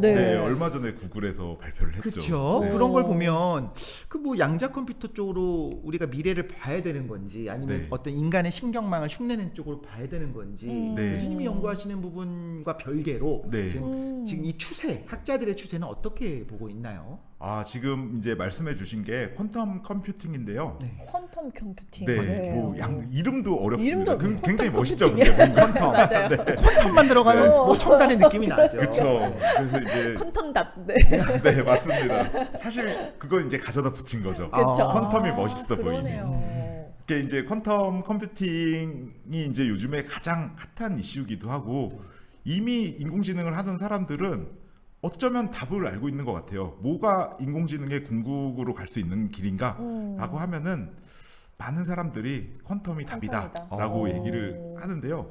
사실 이건 제가 얘기한 것도 아니고 지금의 인공지능 학자가 얘기한 것도 아니고 그래요? 그 현대 물리 보면은 리차드 파인만 아저씨 누구나 다 아는 그 리차드 파인만 한테 사실 예전에 이 지금의 컴퓨팅 방식의 한계가 올 거라는 거를 이미 한 20, 30년에 사람들은 예측을 했거든요. 그 마이크로소프트 생각보다 빌 게이츠는 640kb면 모두에게 충분하다고 얘기했는데 역시 리차드 파인만 대단하긴 하네요. 그렇죠. 그런 상황에 이제 리차드 파인만은 우리의 끝은 퀀텀이다. 라고 이제 리차드 파인만이 그 당시에 얘기를 했고 네. 사실 이제 그때 이제 파인만만 찾아간 게 아니고요. 네네. 그 뭐 뭔가 이름이 멋있는데 이 칼텍 있잖아요. 칼텍의 카버 미드라는 이제 그 유로모픽의 아버지 같은 분이 있는데 유로모픽의 아버지니까 아버지한테 물어보면 이렇게 얘기하겠죠. 유로모픽이지. 라고 대답을 했습니다. 유로모픽의 아버지는 전 이우주 교수님인 줄 아유, 알았는데. 저는 저기 밑에서 아, 정말요? 이만한 회로 하나 만들고 있는 사람이고요. 이우주 교수님은 우주의 아버지십니다. 그렇군요. 스페이스. 우주 전체 자체입니다. 그래서 이게 재밌는 일화가 있는데 지금 이제 뉴로모픽의 대장, 뭐 수장이라고 할 수 있는 게 인텔이에요. 인텔이 정말 인텔. 어마어마한 돈을 이렇게 쏟아 부으면서 그 유로모픽을 연구하고 있는데요. 그러다 보니까 이제 그걸 맡고 있는 인텔의 마이크 데이비스라는 분이 있는데 이 사람이 뭐 이제 그 유로모픽 대장이라고 부릅니다. 저희들은. 근데 이제 이 사람이 나와서 뭐 유로모픽을 해야 됩니다. 뭐 이런 소리를 하니까 누군가 와서 아 그럼 인공지능의 아까 서영님께서 해주셨던 질문이랑 똑같이 인공지능의 끝은 그럼 유로모픽인가요? 라고 물었더니 갑자기 이 사람이 퀀텀입니다. 네. 그런 식으로 얘기를 했어요. 그래서 그 질문을 했던 사람도 당황했겠어요. 이게 뭐 소위 이게 벙찐다는 표현을 여기서 써도 되나요? 아무튼 뭔가 이게 당황을 하면서 아니 그럼 너는 왜 지금 유로모픽을 하고 있는 거야? 라고 물어봤죠. 그랬더니 이제 마이크 데이비스가 퀀텀은 아직 너무 먼 미래의 기술인데 뭐 10년 후에나 20년 후에나 될런가? 뭐 그러면서 근데 그때까지 그러면은 우린 뭐 아무것도 안 하고 기다리고만 있어야 되나? 라고 하면서 그나마 가장 가능성이 퀀텀이 올 때까지 어떤 다리로서 가능성이 있는 게 유로모픽이다 라고 하면서 그래서 내가 유로모픽을 하는 거야 라는 이야기를 했다고 하더라고요. 약간 에너지도 결국엔 핵융합으로 가야 된다는 걸 누구나 알고 있지만 아직까지도 제대로 이게 상업화하기에 좀 전력이 안 나오니까 다른 종류의 대체 에너지를 찾고 재생에너지를 찾는 것처럼 우리가 그때까지 손 놓고 있자가 아니고 할 수 있는 걸 찾자인 거겠죠. 네, 맞습니다. 그러네요. 사실 그게 어떻게 보면 과학자, 그 연구자분들의 어떤 기본 자세 같기도 하다는 생각도 들고요. 그게 중요합니다. 저희 이게 조금 과학자, 공학자들도 어쨌든 연구를 하려면은 펀딩을 받아야 되는데요. 그렇죠. 누군가 이런 사람이 나와서 유로모픽이 아니고 퀀텀입니다. 그래 유로모픽 하지 맙시다. 그러면은 퀀텀 나올 때까지 뭘 하고 있어야 되나 하는 생각을 들게 만드는데 아주 좋은 소리를 해주셨죠. 저희를 위해서. 그러면 그 사실은 지금 내용이 조금 어렵기는 해요. 이제 또 학생들이 볼 때도 그러니까 뉴로모픽이라고 하는 것이 아주 간단히 말하자면 어떤 인간의 신경계를 흉내낸 반도체다라고 보면 되는 거겠죠. 예, 맞습니다. 그러면 이거 좀 근본적인 깊은 질문을 드리고 싶습니다. 네네네. 갑자기 마음이 인간의 그 회로 구성을 흉내낸 어떤 회로에 제가 전원을 인가를 했더니 얘가 경험을 쌓기 시작하면서 어느 날 내가 잠깐 이제 최대 절전 모드나 전원을 끄려고 하니까 끄지 마. 나 꺼지고 싶지 않아. 나는 너의 회로를 너의 뇌 구조를 그대로 가져갔잖아. 라는 의식이 있어. 라고 말하기 시작해요. 어떻게 해야 되죠? 의식이 있다고 봐야 됩니까? 아니면 의식이 있다고 착각하는 거로 구현됐다고 봐야 됩니까? 이거는 왜냐하면 이건 위험성이 있는 것 같아요. 왜냐면 우리 신경계를 흉내냈으니까. 아니 저를 여기 초청하시면서 이런 질문을 이거 너무 어려운 질문인데요. 이게 그러니까 정답보다는 교수님이 연구하시니까 어느 날 교수님이 실제로 이제 컴퓨터를 끄려고 할 때 메시지가 나타날 수 있으니까. 그렇죠. 진짜 어려운 각오를 하고 계신지 궁금한 거죠. 그건 이제 인공지능이 과연 무엇인가라는 질문이랑 비슷한 것 같아요. 인공지능을 하는 사람들도 뭐 여러 가지로 질문을 합니다. 예를 들어서 내가 뇌를 사실 제가 지금 연구하고 있는 토픽이기도 한데요. 저는 이제 뉴로모픽 중에서도 뇌에 뭔가 망가진 부분이나 뭐 치매 때문에 망가진 부분이나 이런 거를 똑같은 반도체로 만들어서 한번 이렇게 대체해 보자. 라는 프로젝트를 이제 하고 있어요. 네. 네, 그 프로젝트 이름 제가 줬습니다. 알토 브레인이라고, 얼터너티브 브레인이라고 오, 제가 알토 브레인. 또 멋진데요? 져놓고 마음에 들어 하고 있거든요. 네. 습관적이면서도 네. 근데 이거를 하다 보면은요, 언젠가는 이게 만약 진짜 잘 성공을 하면은 뇌를 계속 반도체로 바꿀 텐데 과연 사람의 뇌가 어느 순간에 그러면 이게 다 반도체로 바뀌어 있으면은 이게 사람인가 아니면 이게 인공지능이라고 불러야 되는가? 테슬스의 논리가 좀 네, 나오기 맞습니다. 시작하죠. 이런 질문이 안 나올 수가 없거든요. 네. 그러면서도 이제 이런 거를 계속 공부를 하다 보면은요, 아까 그 유로 사이언스 하는 그 유로 사이언티스트들도 궁극에 가서는 독실님이 지금 질문하신 것과 똑같은 질문을 합니다. 과연 이게 그러면은 내가 뇌를 다 분석을 하게 되면은 네. 이게 과연 그 사람인가? 아니면 뭔가 의식이 있다고 해야 되는가? 이 뇌에. 아니면 진짜, 이건 그냥 네. 뭐 시뮬레이션인가? 이기적인 단백, 이기적인 뭐 무슨 책이 있는데 네. 거기 보면은 그냥 자의식은 없다. 그냥 인간은 화합 구성물일 뿐이다. 라고 하는 책도 얼마 전에 굉장히 이렇게 이기적인 어쩌고입니다. 네. 네. 있었어요. 이기적인 굉장히 떴던 책입니다. 의식을 가지고 있다고 하는 거 착각이다라고 하는 책이 네. 나왔었죠. 그런 걸로도 갈 수가 있는데 네.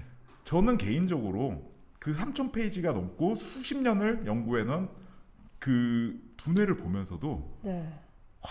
결국 아까 전에 말씀드렸던 것처럼 결국 우리가 알아낸 거는 두뇌에 뭐 조금 과장하면은 3% 2%뿐이 못 알아낸 거거든요. 그러니까 과연 이런 질문을 던질 수 있죠. 우리가 과연 뇌를 이렇게 연구를 하면은 뇌를 알 수 있는가 진짜로? 이게 답이 있는 걸까? 아예 맞네요. 처음부터 없는 우리가 뭔가 의식이나 뭔가 신만 알 수 있는 거를 우리가 하고 있는 게 아닌가라는 의문이 드는 것도 사실이거든요. 그래서 매일 네. 그 랩에 들어가실 때 회개기도 하고 들어가신다고 합니다. 근데 사실 이런 질문을 드리는 거에 이제 선행되는 예전에 네, 네. 중요한 어떤 하나의 논문이 있었다고 들었어요. 네. 그 예쁜 꼬마 선충이라고 하는 그 예쁘게 생기진 않았는데 네. 그 네. 예쁜 꼬마 선충은 그 DNA가 또 많지도 않고 네. 그 신경계도 복잡하지 않아서 한 300 몇 개 정도밖에 안 네, 되는 맞습니다. 신경계가 다 분석이 되어 있는 네. 선충이에요. 요거를 그대로 이제 시뮬레이션을 돌려서 컴퓨터에다가 해봤더니 네. 그리고 그거를 이제 반도체로 만들어봤더니 네. 이게 어떤 특정한 뭐 예를 들면 오른쪽 발을 먼저 앞으로 선모로 움직이고 그 다음에 왼쪽으로 움직이고 이런 거를 전혀 기획을 해놓고 이 안에다 심은 게 아닌데 네. 자극을 줬더니 네. 예쁜 꼬마 선충처럼 꿈틀꿈틀 움직이더라까지가 예. 나왔었었죠. 네, 맞습니다. 그럼 요거에 그거는 네. 그 예쁜 꼬마 선충의 의식이 있다고 봐야 되느냐? 네. 이게 너무 저는 이제 정말 처음 아, 그랬잖아요. 네. 이게 흥미로운 네, 주제라고 네, 저는. 그러네요. 네. 교수님의 생각은 어떠세요? 개인적인 생각. 이게 그 일단 그 아까 예쁜 꼬마 선충, 네. 뭐 아메바 같은 네. 아메바, 거잖아요. 아메바. 네. 일단 제 의견을 말씀드리기 전에 네. 저도 뭔가 알고 있다는 걸 이게 표시해야 되기 때문에 안 하셔도 당연히 압니다. 아니요, 그게 굉장히 중요한 이슈였거든요. 네네. 그 유로모픽을 하는 사람들 중에 이제 우리나라에서 잘하시는 분들이 네. 키스트 분들이 계신데요. 네. 그분들이 그 아메바를 만드셨어요, 실제로. 그래서 반도체로 돌리면서 이게 유로모픽이 신기하다. 그러면서 이제 마치 알파고가 이 센세이션을 일으켰던 것처럼 네. 유로모픽도 뭔가 센세이션이 필요한데 그게 이제 아메바나 아니면은 이제 뭐 인공지능을 좀 아시는 분들이라면은 엠니스트라는 거 아주 하는 기본적인 뭔가 뉴럴 네트워크에서 기본적으로 돌아가는 어플리케이션이 있는데요. 네. 요거 두 개가 사람 뇌를 뭔가 뇌라는 거를 모사한 하드웨어에서 네. 돌아간다는 거를 증명을 하면서 야, 이제 사람 뇌를 뭔가 가지고 하면 뭔가 될 것 같구나 라는 결론으로 거기까지 다다랐는데요. 네네. 근데 이거를 이제 파면 팔수록 그냥 망망대해다 라는 느낌이 납니다. 아메바가 우리가 만들어서 반도체를 만들어서 했더니 움직이는데 네. 이렇게 말할 수 있을 것 같아요. 왜 움직이지? 아무도 모릅니다. 그냥 했더니 되네? 라는 느낌이어서 어머나. 그럼 그때는 이제 그 알파고처럼 뭔가 우리가 엄청난 걸 할 수 있을 것 같았는데 네. 사실 지금 보면은 아니 그것만 되는데 지금 그거 이상 아메바 이상의 뭔가를 사실 만들었다라고 하는 게 별로 없거든요. 네, 그런 게 사실이기도 합니다. 사실. 네. 되는데 네. 왜 되는지 모르는 게 네. 오히려 그 특이점 이상으로 봐야 될 수도 있는 게 아닐까요? 그게 또 매료를 시키죠. 사람들로 하여금 야 이거 내가 망망대해에서 바늘을 찾아내면은 내가 진짜 기적이죠. 노벨상 받겠는데 뭐 그런 느낌으로 하고 있는 거죠. 그리고 또 하나는 또 하나는 네. 네. 원래 본질적으로 의식이 그런 게 아닐까 싶어요. 어린아이를 이제 키워보신 분들은 공감하겠지만 네. 어느 날 얘가 빵긋하고 웃는데 네. 왜 웃는지는 몰라요. 네. 근데 웃는 웃는 거예요. 거예요. 그 원리를 우리가 파악하고 이 뇌 안에서 어느 편도체 어디가 자극돼서 전두엽이 이래서 웃었다를 알아야지만 하는 건 아니고 네. 이 내적 세계가 있을 거고 네. 이 아이가 웃었다는 사실은 틀림없는 사실로 우리가 보는 것처럼 네. 그렇다면 나중에는 네. 어떤 두 가지 층위가 있을 것 같아요. 어떤 우리가 네. 자 구현해 놓은 인간의 뇌를 구현해 놓은 이 반도체가 네. 자기가 의식이 있다라고 주장을 안 할 수도 있지만 할 수도 있겠다. 첫 번째. 그쵸. 하지만 주장을 하는 거는 프로그램되어 있는 것일 뿐이지 실제로 영혼이 있는 건 아니라고 볼 수도 있겠지만 네. 어쩌면 네. 지금 80억 인구, 70억 인구가 모두 가지고 있는 그거를 네. 얘도 당연히 가지고 있다고 봐야 될 수도 있지 않을까. 그렇죠. 이게 뇌랑 구조를 똑같이 만들어면은 네. 저희도 모르지만 그 의식을 갖게 될 수 있죠. 약간 무서운데. 어떻게 네. 해야 됩니까, 교수님? 근데 그러려면은 아까 말씀드렸던 것처럼 일단 퀀텀 컴퓨팅 정도의 컴퓨팅 파워부터 파워가 일단 확보하고 그렇죠. 하드웨어가 그다음에 일단 얘기를 진행할 수 있을 것 같은데요. 네. 근데 재미있는 게 네. 그 아까 의식 뭐 이런 거를 이제 독실님이 정확하게 재미있는 사실 그 뉴로모픽 하는 사람들이 다들 궁금해하는 주제거든요. 이게 끝은 어디일까? 네. 이게 어디까지 사람으로 불러야 되고 이걸 어디까지 인공을 빼야 되는 거 아닌가? 인공지능에서. 그러네. 그 지능이 아니라. 네. 아 그러네요. 사실 인공일까 봐요. 인공이라는 거를 회의를 느끼는 사람들이 많이 있거든요. 이게 왜 인공이야? 그냥 지능이지. 흉내냈는데. 네. 라고 하는 사람들도 벌써부터 있거든요. AI의 A를 네. 알트로 바꾸죠. 아, 네. 아티피셜 말고. 알트 지능. 알트 지능. 괜찮죠. 좋은 것 같습니다. 네. 아니 지금 우리 대화하는 와중에 또 질문들이 막 쏟아지고 있어요. 지금 네.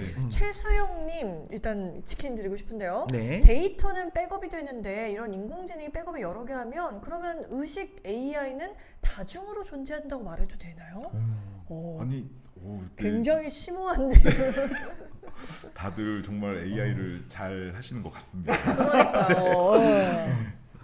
네, 저런 내용들 저도 많이 궁금해. 예전에 그 마술사들이 나오는 영화가 하나가 있었어요. 제가 되게 좋아했었던 영화인데 네. 그 영화 제목이 프레스티지라고 한 영화인데 네. 그게 어느 공간에 들어가게 되면 네. 그 순간 이동인 줄 알았는데 알고 보니 복제를 하는 거였어요. 그래서 네. 그 마술사가 순간 이동 마술을 한다고 하면서 계속 그 공간 안으로 들어가요. 네. 그래서 저기서 짠 하고 계속 나타나요. 네. 근데 알고 보니 사실은 이 사람의 네. 복사본이 저기 나오는데 모든 기억을 가지고 나오게 되거든요.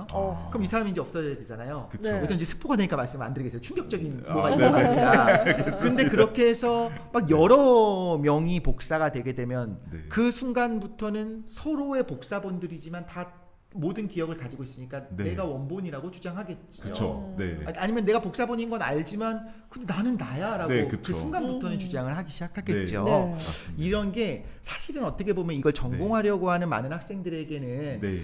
당장 이걸 아는 건 중요하진 않은데 네. 우리 같은 일반적인 소시민들의 입장에서는 되게 흥미로운 지점은 맞는 것 같아요. 맞습니다. 일단 아까 전에 그 그 질문에서 네. 오늘 반드시 나왔어야 되는 단어인데 안 나왔던 단어가 나왔죠. 왜? 데이터라는 말이 나왔어요. 그렇죠. 네. 치킨 2마리 들고 싶은데 그래도 한 마리로. 네. 사실 인공지능이라는 거는 데이터를 빼놓고서는 얘기를 할 수가 없고 데이터라는 것도 사실 인공지능을 빼놓고서는 아무런 의미가 없거든요. 그러네요. 그래서 일단 인공지능이 똑똑해지기 위해서는 지금 현실을 봤을 때에는 컴퓨팅 파워 사이드도 있지만 네. 어떻게 하면 데이터를 많이 모을까를 연구하는 사이드가 있거든요. 네. 그래도 이쪽은 컴퓨팅 파워처럼 한계에 도달하지 않고 지금은 뭐 IoT, 뭐 인터넷 오브 띵스에서 지금 발전해서 네. 뭐 만물 인터넷에서 뭐 인터넷 오브 에브리띵으로까지도 왔는데 네. 데이터는 정말 무궁무진하게 지금 수집을 하고 있는 상황이거든요. 그러다 보니까 우리가 현실에서 느끼기에 AI가 계속 발전을 하는구나라는 게 수직적으로는 뭐 능력이 늘어나진 않는데 수평적으로는 뭔가 발전되고 있다고 느끼는 그쵸? 거군요. 영역이 계속 옆으로 늘어나고 있는 게 그 데이터들을 우리가 지금 많이 모으고 있기 때문이기도 하고요. 실제로 그 학계도 마찬가지고 네. 산업계도 요즘에는 뭐 이런 말을 합니다. 결국 데이터가 돈이야. 라고 하면서 맞죠. 어떻게 하면 데이터를 내 걸로 모을까? 많은 그쪽으로 데이터를 모을 수 있는 방법으로 투자를 하고 있고 그런 상황입니다. 근데 교수님 그러면 이제 네. 교수님은 연구자의 입장에서 네. 그 말씀하신 거에 공감하면서 좀 무시무시한 게 뭐 네. 구글이라든가 네. 우리나라도 그렇죠. 이제 굉장히 여러 가지 커다란 기업들이 있잖아요. 네. 거기가 최대한 우리 페이지 안에 머무르도록 하려고 하는 이유도 그런 데이터들을 얻으려고 하는 거고. 맞습니다. 네. 그렇다면 이게 빅데이터가 빅브라더가 되는 거 아닌가 싶으면서도 네. 네. 교수님 입장에서 이제 연구를 하기 위해서 필요한 데이터조차도 그럼 돈을 주고 사와야 되는 게 되는 거잖아요. 네. 이거는 그럼 이게 공정하다고 볼 수 있는 걸까요? 결국 아까 그 말씀드렸던 것처럼 데이터가 돈이 되면서 데이터를 가지고 있는 사람들이 권력이 뭔가 생기는 세상을 주무를 수 있는 있게 상황인데요. 되죠. 네. 뭐 혹자는 빅데이터 하는 사람들은 이런 말도 하거든요. 그 정말 우리가 알고 있는 모르고 있는 이 세상의 모든 비밀을 데이터만 수집하면 다 풀 수 있다는 뭔가 신봉자들도 있는데요. 네. 저는 공학을 하는 입장에서 그 지금 독실님께서 주셨던 걸 가지고서 사실 많은 사람들이랑 토론을 했어요. 네. 근데 결론은 공학자의 입장에서 네. 아직까지는 좀 더 발전할 수 있게 두는 게 나은 거 아니냐. 아 여력이 있다 아직은. 네, 좀 더 발전하고 그 다음에 뺏어오자. 아직까지는 규제를 통해서 그런 미래가 아직까지는 일어나지 않았으니까 그래도 좀 공익적인 측면일 수 있는 것들이 많거든요. 어떻게 하면 뭐 암을 정복할 수도 있는 거고. 그쵸, 네. 맞아요. 네, 뭐 할머니 할아버지 고령층들이 뭔가 더 건강하게 살 수 있는 라이프를 뭔가 제안해 줄 수 있는 비밀도 그 안에 있고 네. 공익적인 걸 좀 생각을 하면서 네. 최대한 한번 끝까지 갈 수 있게 도와줘야 되는 거 아니냐라는 게 사실 공학을 하는 사람들의 입장이고요. 네네. 네, 뭐 그렇지 않을 수도 있다고 생각합니다. 그러네요. 근데 데이터를 모으는 주체 입장에서도 되게 편중된 데이터를 모으고 있죠. 네. 저소득층이나 인터넷을 좀 많이 하는. 그러니까 오히려 그 부분에 더 소외되는 계층들은 분명히 있는 거고, 오히려 어떤 이런 기술 발전의 혜택을 더 많이 누려야 되는 분들은 네. 그분들의 데이터조차 없기 때문에 실제로 네. 연구를 하려고 해도 데이터 자체가 네, 없네라고 맞습니다. 될 수도 있는 거죠. 네. 고작 해봐야 이제 동사무소 직원들이 한 번씩 방문하는 그 내용들 기록했던 그게 고작 있는 데이터의 전부일 수도 있는 네, 거니까 맞습니다. 네. 조금 더 우리가 필요한 부분은 분명히 있겠다. 네. 맞아요. 아직까지는 네. 공익적인 면이 발전시키는데 발전시키는 게 공익을 위해서 도움이 될 거라고 생각을 합니다. 제이드 정님께서 진짜 중요한 질문 해주셨네요. 네. 치킨 드리겠습니다. 교수님이 생각하시는 인공지능으로 인해서 변화할 앞으로의 사회에서 인간은 어떤 준비와 노력, 고민을 하면 좋을지 궁금해요. 라고 해주셨어요. 네, 굉장히 좋은 질문 해주셨네요. 진짜 뉴로모픽 연구가 진짜 활발해져서 네. 대중화가 됐어요. 우리의 네. 뇌를 막 하드웨어적으로 교체도 하고 네. 뭐 만약에 이렇게 된다고 했을 때 네. 정말 인간의 네. 자리는 위협을 받을까요? 어떻게 될까요? 그러니까요. 저도 이게 대답을 하기가 쉽지가 않은데요. 네. 저는 아까 전에 데이터를 모으는 것도 일단은 도움이 되니까 지금 발전하는 게 맞다고 말씀을 드린 것처럼 그 뉴로모픽도 그렇고 네. 퀀텀 컴퓨팅도 그렇고 그 우리가 걱정하는 뭔가 인공지능이 사람에게 위협을 줄 수 준다. 있을 만한 세계가 올 때까지는 과연 그게 뭐 10년, 20년 안에는 절대 올 이러지 시간은 않고, 아니기 네. 때문에 지금은 그런 거를 뭔가 생각하기보다는 네. 최대한 연구를 해서 한번 우리가 모르는 비밀을 좀 알아보자. 아까 전에 말씀하신 것처럼 의식이 있는가 없는가 이런 것까지 갈 수 있을 때까지는 일단 열심히 개발해보자. 네, 개발해보는 게 필요하지 않을까라고 생각을 합니다. 버틀러가 나올 때까지. 네, 그냥 저의 개인적인 의견입니다. 네. 또 맞네요. 지금 라이브 종료가 또 7분밖에 안 남았어요. 이거 너무 시간이 모자라서 주옥 같은 질문 중에 또 고르느라 힘든데 그러니까. 저희가 이제 또 하나 질문 드리고 싶은 거는 네. 이제 보고 있는 많은 학생들이 있어요. 학생들 입장에서는 분명히 먼 미래의 일이라고는 하지만 저 부분에 종사하고 싶다 혹은 내가 뭐 어떤 데이터 권력으로서가 아니라 나도 이제 미래 사회를 위한 뭔가를 하고 싶다를 생각하고 있는 학생들이 있을 텐데 혹시 교수님처럼 이 부분에 대한 연구를 하고 싶으면 어떻게 하면 될지 이것도 개인적으로 이것도 굉장히 궁금한데 신뢰가 되지 않는다면 이거 교수님 자녀분께는 무슨 교육을 시키고 싶은지 궁금해요. 왜냐하면 정말 첨단을 달리는 AI에 관한 연구를 하고 계시니까 그렇죠. 뜻밖의 뭐 음악 미술 이런 거 교육시키면서 뜻밖의 가장 인간성의 인간적인 거는 공부 그런 필요 거가 없다, 아닐까 이렇게 이렇게. 생각하실 수도 있을 것 같고. 너무 뭔가 발언을 할 수 있는 기회를 주신 것 같은데 왜냐하면 제가 이제 여기 출연한다고 동료 교수님들한테 얘기를 했더니 저랑 이제 같이 하시는 분들은 가서 AI도 AI인데 반도체 얘기 좀 많이 하고 와. 주문을 넣어줬거든요. 그래서 AI 만들려면은 반도체가 핵심인 거고 많은 학생들이 뭐 우리나라의 뭐 산업의 쌀이라고 불리는 게 반도체인데 반도체를 열심히 공부를 계속 하면은 그래도 전망이 좋다라고 저는 믿고 있는데요. 근데 아까 말씀드렸던 것처럼 그것만으로는 이제 부족한 세상이 와서 반도체 아까 한계에 도달했다고 말씀드렸던 것처럼 한 근 10년 내로 내가 반도체에서 뭐 인공지능의 어떤 뭐 베스트 엔지니어가 되고 싶다라고 하시는 분들은 뉴로모픽을 위한 뉴로사이언스를 함께 공부하는 게 필요할 것 같고요. 그 다음에 이제 10년을 더 이후에 나는 뭐 10년 이후에 한 20년 정도 후에 내가 이제 최고의 엔지니어가 되겠다라는 사람들은 두렵지만 물리를 하셔야죠. 퀀텀 컴퓨팅을 위한 퀀텀 피직스를 양자역학 하시는 게 제 생각에는 언젠가는 다시 요즘에는 그 물리학자들이 약간 그들만의 리그로 지금 들어가 버렸는데 다시 이제 와서 그 물리학자들이 결국 과학자기도 하면서 최고의 공학자기도 한 시대가 오지 않을까라고 생각을 합니다.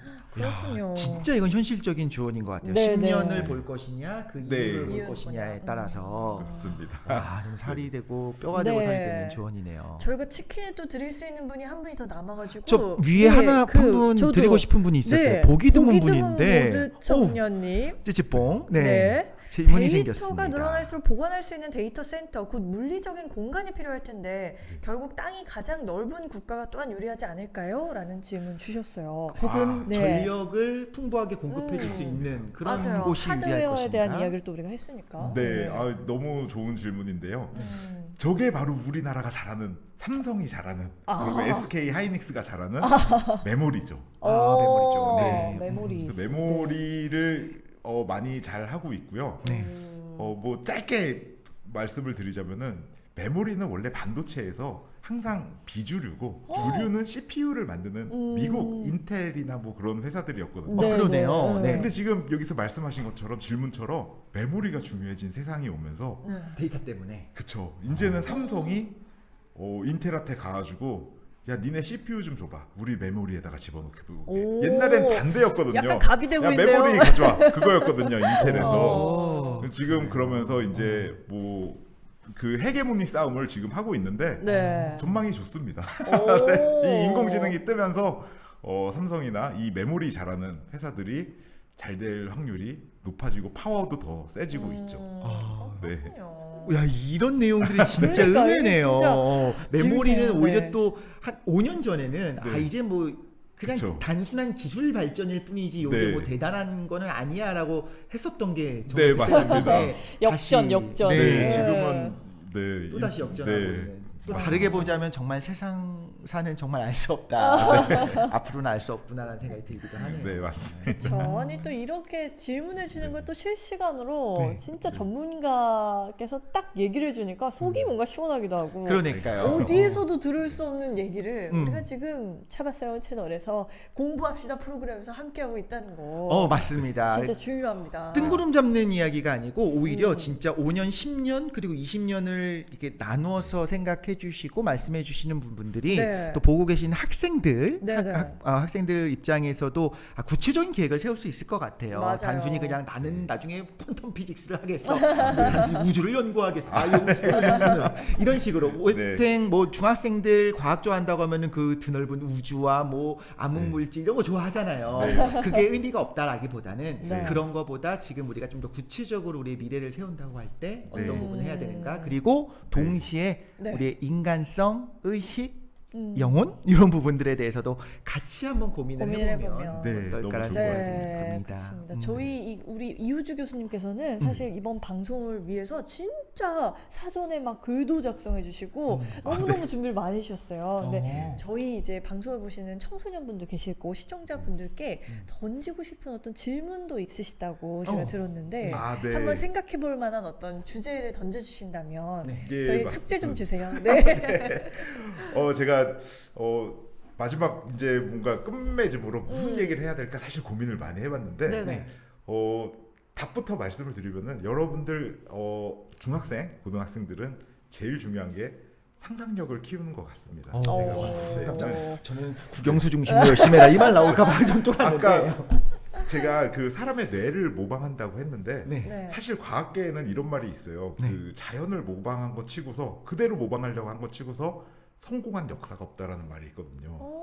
아 그러네. 우리가 조금씩 바꿔. 그렇죠. 새를 보면서 날고 싶다는 생각을 하면서 새를 보면서 새를 만들진 않거든요. 맞아요. 더 엄청난 걸 만드는데 결국 우리가 자연을 바라보고 다른 학문을 바라보고 융합을 하는 거는 상상력을 얻기 위해서거든요. 뉴로사이언스 공부하고 퀀텀 피직스 공부하고 그 안에서 그 자체적인 것도 좋지만 뭔가 더 상상을 할 수 있는 그 능력을 키우면은 여러분들이 최고의 엔지니어가 되지 않을까. 자유롭게 상상하는 라고 생각을 합니다. 저는 이제 상상력이 부족해서 그 상상력을 키우는 방법을 저한테 강의를 해주셔야 될 것 같은데. 저도요. 그거 한번 따로. 다음에 또 모셔서 저 사봤어요. 너무 채널에서. 좋아요. 네. 그리고 자동차도 좋아하시는 게 자동차 안에 들어가 있는 AI에 관한 이야기들 또 나중에 풀어줄 수 있을 것 같아요. 예, 알겠습니다. 또 오늘의 방송은 나중에 네. 교육기부 박람회에서 저희가 또 다시 보실 수가 있습니다. 맞습니다. 오늘도 또 1시간 동안 진짜 치열하게 또 공부했어요. 근데 너무 재밌지 않았나요? 정말 재밌었습니다. 너무 재밌었고요. 진짜 어디에서도 들을 수 없는 너무 귀한 이야기 해주신 이우주 교수님께 다시 한번 감사. 다시 한번 진심으로 감사드리고요. 여러분도 좋은 시간 되셨기를 바라면서 저희 또 공부할 주제가 남아있어요. 그럼요. 네, 얘기해 주셔도 좋습니다. 다음 메타버스 공부할 때 또 만나도록 하는 걸로 하고요. 네, 오늘 함께 해주신 분들 오늘 저녁 맛있게 드시고 오늘도 즐겁게 공부했어요.